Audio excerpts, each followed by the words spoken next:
Eto na mga kabasketball, POC Chief Bambol Tolentino merong kahilingan sa pamunuan ng Asian Games dyan sa China.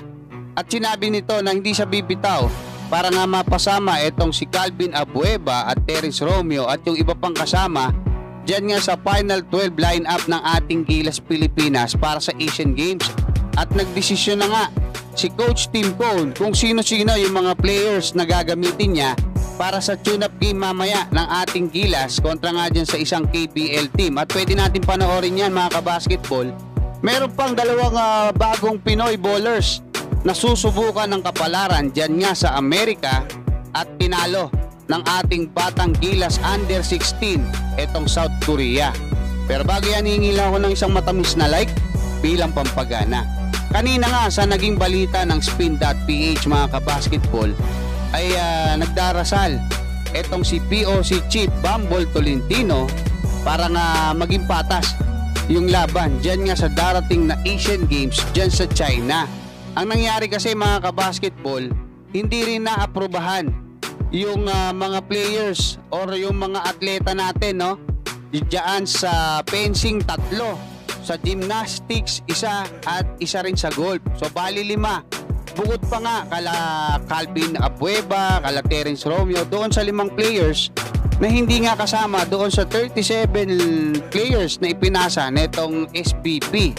Doon talaga nagka-problema mga kabasketball. Kaya sabi na lang ni Bambol Tolentino, we are praying for fair sports and we strongly hope to separate all other issues from the games. So alam naman natin mga kabasketball na may issue etong Pilipinas saka yung China, yung geopolitics na sinasabi niya, sana hindi raw isama dyan nga sa sports. Pero ipinangako niya na itutuloy niya yung laban para nga mapasama sa lineup etong sila Calvin Abueva mga kabasketball. Pero ang tabayanan natin, kahit nga alam natin na tagilid na. Meron naman tayong good news mga kabasketball kasi nga mapapanood mamaya etong tune-up game ng ating Gilas Pilipinas kontra nga dito sa KBL team na LG Sakers. At hindi na nga makakasama dyan sila Terence Romeo at Calvin Abueva ayon mismo kay Coach Tim Cone.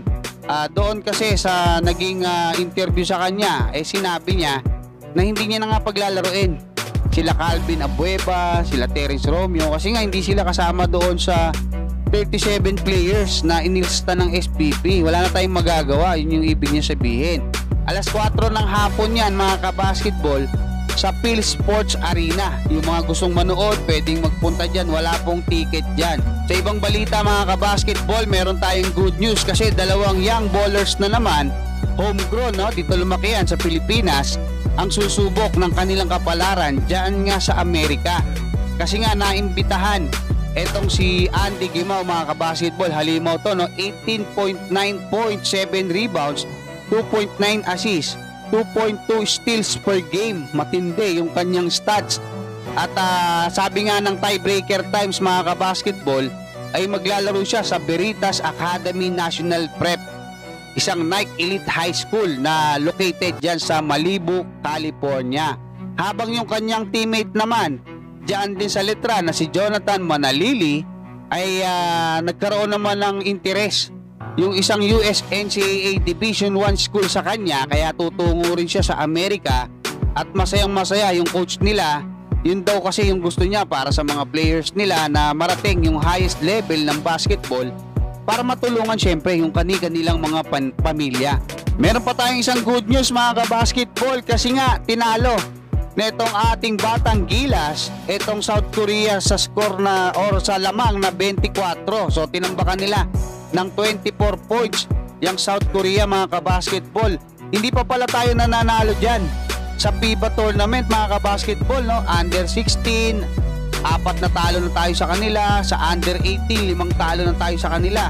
Hindi pa raw tayo nananalo sa FIBA tournament ayon dito sa report ng Spin.ph pa rin mga kabasketball. At pinangunahan nga ni Joaquin Ludovice etong ating batang Gilas na umiscore ng 25 points, habang si Kurt Velasquez naman ay merong 17 points. Si Bon Daha ay may 13 points. So anong gusto ko ipunto rito mga kabasketball? Napakaganda, napakaraming talentadong basketball player dito sa Pilipinas. Kailangan lang talaga ng isang coach at sistema na kailangang magamit para magtuloy-tuloy yung development ng mga batang to, mga kabasketball. Ang nakikita natin, gayahin natin yung style ng Spain, no? Na meron silang isang sistema, mga bata pa lang, high school, college, nilalagay nila doon sa isang sistema na yon. So ngayon, pagka natuto na sila, kahit napunta sila sa iba't ibang liga, nananatili yung sistema nila na maganda, 'di ba? Babalik, may aalis, merong papalit, tuloy-tuloy. Kumbaga pag umalis man yung isang player, kabisado niya pa rin yung sistema na itinuturo kasi yun at yun lang din. So kukuha tayo sana ng isang foreign coach, tuturuan din yung mga coaches natin. Hanggang bandang huli, tayo ng mga Pinoy, pag natuto na yung mga coaches natin dito sa Pilipinas, tayo na mismo yung hahawak ng basketball development ng ating Gilas Pilipinas. Hanggang dyan mga kabasketball, maraming salamat at God bless sa inyong lahat.